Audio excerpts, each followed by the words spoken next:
ये मेरी daughter in law रागनी अवस्थी है। ये लखीमपुर में गवर्नमेंट टीचर पद पर तैनात थी और ये 23 तारीख दिन में ये ड्यूटी पीरियड में थे और उसी वक्त इनके साथ कैजुअलिटी हुई। चूंकि इनकी प्रेगनेंसी पीरियड केवल 6.5 महीने और वहां से लेकर के जब ये एम्बुलेंस चली है तो सीतापुर के डॉक्टरों ने भी हाथ खड़े किए, लखीमपुर के भी, लखनऊ लेकर के आए। हम कानपुर में रहते हैं, हम वहां से चले। हमारे कुछ मिलने वाले जिन्होंने टेंडर पॉम हॉस्पिटल में इलाज कराया था उनका फीडबैक बहुत अच्छा था। उनके अकॉर्डिंग मैं यहाँ पहुंचा। यहाँ पर मेरी डॉक्टर अंकिता मनी मैम से मुलाकात हुई। Hello everyone, myself Dr. Ankita Mani, consultant obstetrician from Tenda Palm Hospital। आपके साथ आज एक पेशेंट रागनी अवस्थी जो कि इमरजेंसी में प्रीटर्म लेबर विद PPROM के कंप्लेंट्स के साथ आई थी। PPROM एक ऐसा ऑब्स्टेटिकल इमरजेंसी है जिसमें समय से पूर्व यानी जब प्रेगनेंसी 9 महीने की होती है तो उसे टर्म प्रेगनेंसी बोलते हैं, पर अगर 9 महीने से कम की प्रेगनेंसी हो उस केस में उन्हें दर्द स्टार्ट हो जाए जिसे प्रीटर्म लेबर कहते हैं और लीकिंग पर वजाइना होने लगे यानी कि पानी निकलने लगे। ये पानी तो उसे PPROM कहते हैं, pre term pre mature rupture of membrane. इस कंप्लेंट के साथ ये इमरजेंसी में एडमिट हुई।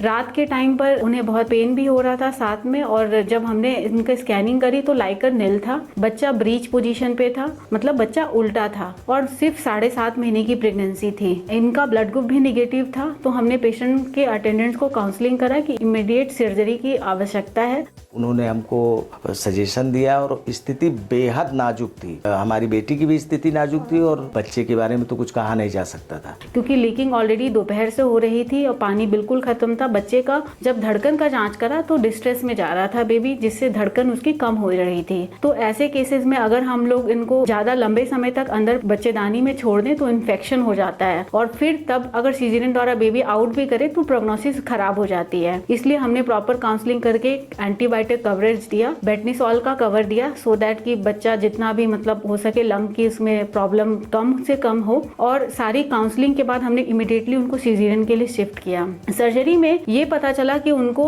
सर्जरी के दौरान कि उनकी बच्चेदानी जो है उसमें एक तरह का मुलेरियन एनामली है। वो एक यूनिकॉर्नियल ट्यूटरस था जिसकी वजह से बच्चे को कम स्पेस मिल रहा था ग्रो करने के लिए और बच्चा भी पोजीशन उल्टा था। साथ में उनकी एक गांठ भी थी, एक फाइब्रॉइड था। तो हमने सर्जरी करी और उसके बाद उस गांठ को भी निकाल दिया और बाद में पेशेंट की तो रिकवरी बिल्कुल अच्छी हो गई। बेबी जो है बहुत छोटी थी, अराउंड 1.35 kg की, उसे हमने NICU में अच्छे से रखा और अराउंड 10 डेज के बाद आज बेबी भी डिस्चार्ज हो रही है और दोनों माँ और बेटी स्वस्थ हैं।